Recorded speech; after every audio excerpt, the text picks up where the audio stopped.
Our program is content-based, so students are studying different issues related to science, history, education, and there's always something in the newspaper that complements what we're doing in the classroom.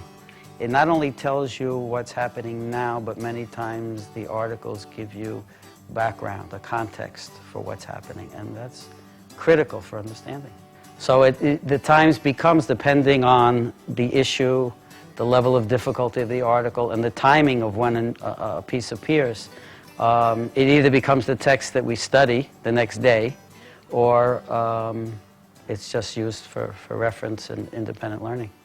They get in the paper things that they can't get in textbooks, that up to the date, up to date, up to the moment things that are happening right now, and it connects them with the reality of the world in a way that books really don't, textbooks really don't. I think even if you read a history, let's say, of the Middle East conflict, there's a way in which it becomes kind of distanced by being in a book. It's something that's already feels past, especially to students today. I think the past becomes the past very quickly. The present becomes the past very quickly, I guess I could say. And that's something that happened last year, or there's something that happened 10 years ago. It's not very real. But something that happens today, yesterday, is much more real. And I think it's important to get that sense of things being real outside of their individual small world. Much of their political information comes from the internet and even television, the Comedy Central, Jon Stewart and others.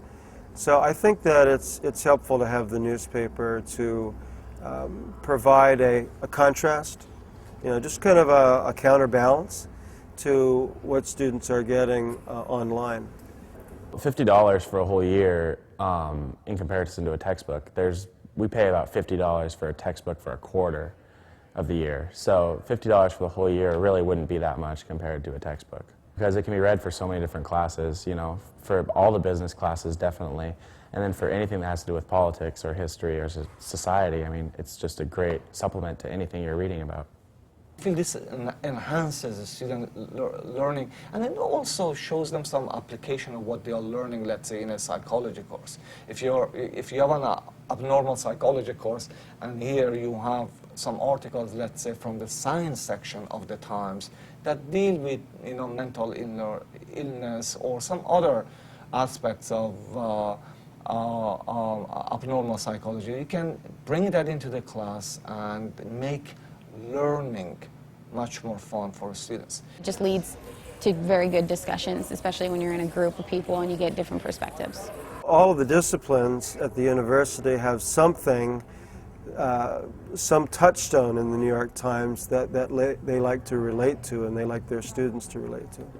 Well, the textbook explains to us how we're supposed to do things, like the procedures and the standards, and then it's, in a way, the New York Times is like the application of those rules and those principles, and we get to see it with like a first-hand news account, like that's going on, that's relevant today.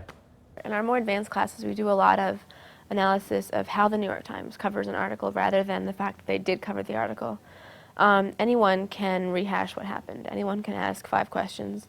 Who was it, what happened, when, where, why, and how, of course, did it happen. But the Times really goes at pulling in the historical factors or the current climate of whatever's going on, and gets at why it's important and why it matters. I teach a religion and politics class, and I use a textbook to introduce the world's religions, but I use the New York Times as the political textbook to illustrate the relationship of those two institutions in society, both in the United States and globally. In the textbook, it's it's theories and things but you can apply them to real life, like things that are going on in the real world using the New York Times. You can really learn by using the real life stories.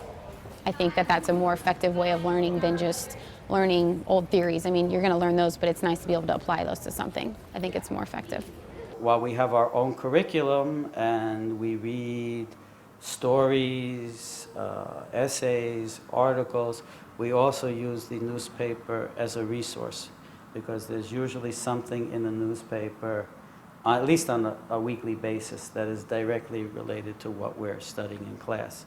So to learn more about a subject, we use the newspaper, and it's an excellent opportunity for students also to read independently and to explore things that are of interest to them. And it's a great way to develop knowledge about the world and expand your vocabulary. As a dean, I encourage my faculty to use the New York Times in the classroom because it's useful in every field. Theater arts, it's useful in music, it's useful in politics, sociology, women's studies, it's useful in anthropology, it's useful in philosophy and religion. I mean, it has such substance that you then can use as a tool to help a student really learn what's happening and see how it's relevant to their own lives and how they might make a difference in the world. Well, I can say, honestly, the New York Times is a tremendous resource, and I'm delighted we have it. It's right now hard to conceive of our curriculum and our program without it.